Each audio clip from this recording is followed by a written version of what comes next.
What's up, guys? It is Jack and Gus I'm from Gus. AchievementHunter.com. How you doing, Gus? What are we doing? We are doing 5 facts in Halo 2. Are we limited to just 5? Well, what we're actually is going to be a 2-parter, so let's tune in next week, I think, for the second part. So do we start half of the third fact? We have 10 facts. Oh. We're gonna do the odd. We're gonna do the even numbers. How about we'll do 2, 4, 6, and 8, and 10. A 10. Hey, all right. So Halo 2 obviously is the sequel to the smash hit Halo for the Xbox, the original Xbox. Original Xbox. Jesus, did it launch with Halo?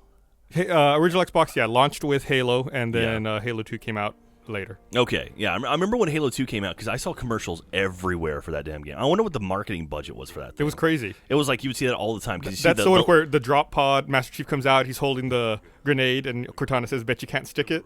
I think so. Is that right? Yeah. I just remember the trailer where it was the creepy, like the prophet, and it was like what's his name, the old dude, that old British dude, not Malcolm McDowell. Who's the Keith David. Yes, that old British dude, Keith David.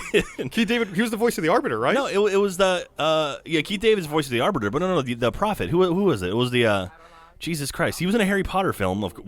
That narrows it to every British Patrick actor Stewart. ever.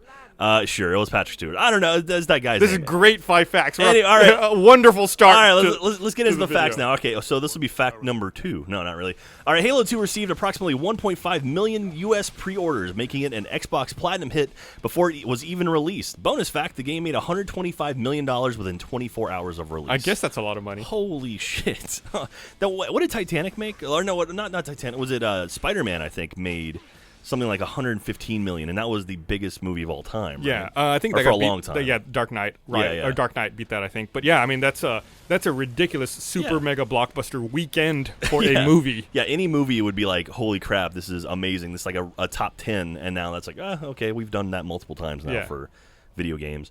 All right, the opening level of the game was originally going to be a much larger zero-G training facility with Warthogs and other vehicles. This level was going to serve as a way for the Chief to transport the giant bomb the Covenant left on board. Sadly, this was replaced but with a cutscene. At the beginning of the game, it's like you start off and you're on like a train or whatever on the city, and then all shit goes loose, or all shit goes down, right? You're Like they're having a parade or something, right? Like they were in cheering. Chief's honor. Yeah, you're up on the tether, right? The tethered station. Is that what it is? You're on a gun. You can see the guns, the MAC cannons outside. Oh, yeah, okay. And then they get attacked and blown up, and then you have to go out. Yeah, then you have to go fight everything. Yep. Crazy.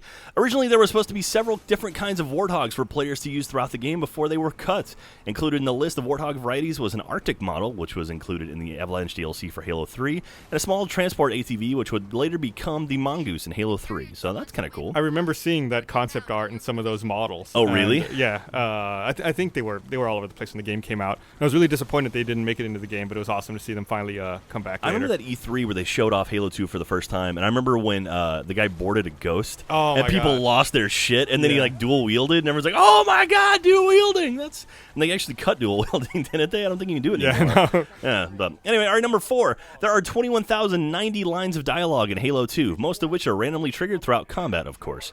It wasn't David Cross is in there, and like Michelle Rodriguez. There's a whole bunch of actors and stuff. I remember David Cross. He was on the Scorpion when you're going across that bridge. You can hear him talking, and he's like sitting on the side. Yeah, I don't remember that. That's also Halo 2 was the first time there was a Rooster Teeth Easter egg. Oh, that's in right. A Halo game. The soda machines, right? Yeah, it's in DLC. It was in DLC. It wasn't in the original. No, it was in a DLC map. You could get cool. the soda machines. Huh.